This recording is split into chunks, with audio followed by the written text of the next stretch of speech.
देखिए, यूएसए से एक बेहद शॉकिंग न्यूज़ सामने आ रही है। राष्ट्रपति डोनाल्ड ट्रंप के करीबी कहे जाने वाले कंजर्वेटिव युवा नेता चार्ली क्रिक की गोली मारकर हत्या कर दी गई है। चार्ली क्रिक अमेरिका की यूटा वैली यूनिवर्सिटी में एक प्रोग्राम के दौरान अपना भाषण दे रहे थे जब उनको गोली मारकर ऑन द स्पॉट उनकी डेथ कर दी गई है। इस वीडियो में हम चर्चा करेंगे कि चार्ली क्रिक की हत्या क्यों की गई और चार्ली क्रिक कौन थे और वो हमेशा इंडियंस को क्यों टारगेट करते थे।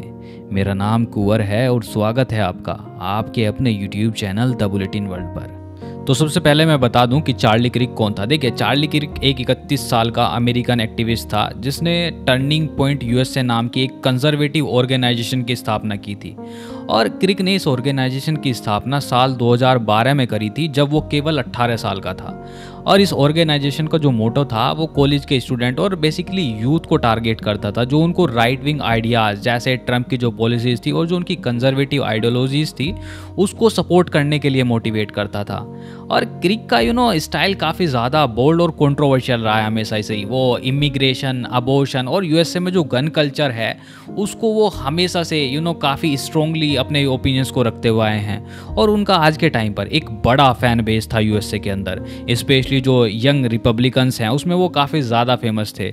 और 2024 में जो यूएसए में जनरल इलेक्शन हुए थे उसमें उन्होंने ट्रंप की खुलकर हेल्प करी थी, जिसकी वजह से लोग उनको ट्रंप का एक क्लोज अलाई भी मानते थे।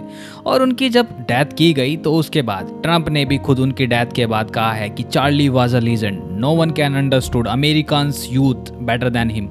मतलब चार्ली एक लीजेंड था, उनसे बेहतर अमेरिका के यूथ को कोई नहीं समझ सकता। तो बेसिकली चार्ली क्रिक एक बड़ा नाम था यूएसए के कंजर्वेटिव मूवमेंट में।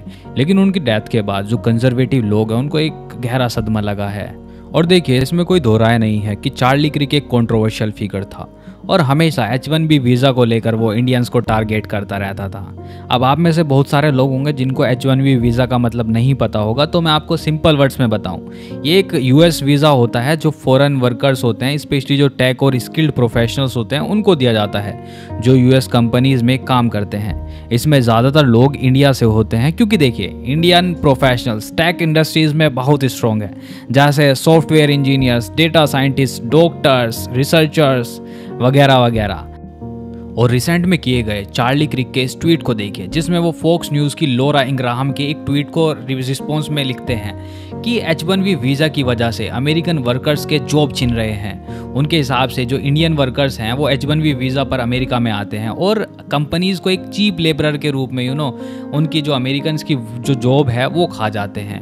और यूएस की जो कंपनीज़ हैं वो इंस्टेड ऑफ अमेरिकन को हायर करने के बजाय इनको तवज्जो देती हैं, बिकॉज ये एक कम कॉस्ट पर इनको अवेलेबल हो जाते हैं। इसकी वजह से आज के टाइम पर अमेरिका में एक बहुत बड़ा मुद्दा बन गया है इमिग्रेशन का और H1B वीज़ा का।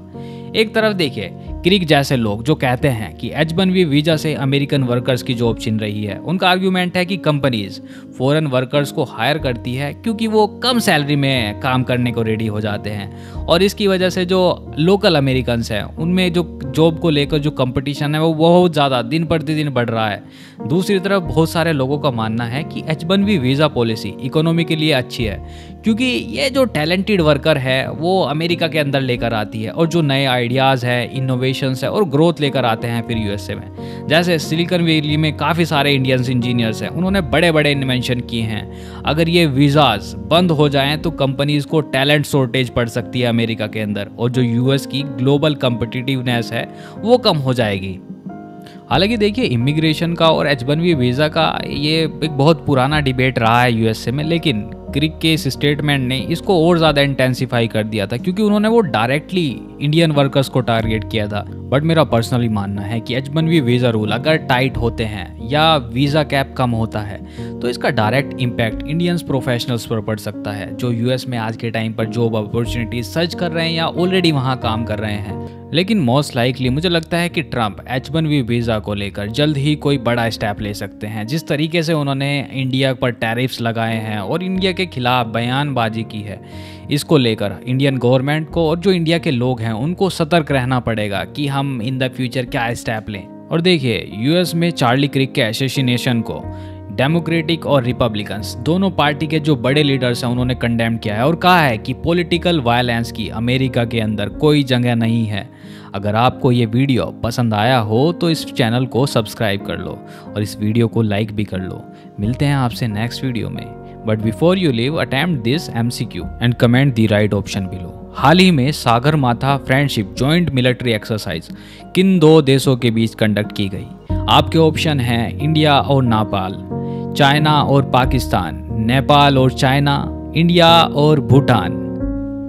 Once again, thank you for watching this video. If you haven't subscribed this little channel, please subscribe कर लो यार ताकि ये थोड़ा सा बड़ा हो सके। Thanks. Stay curious and stay safe. जय हिंद।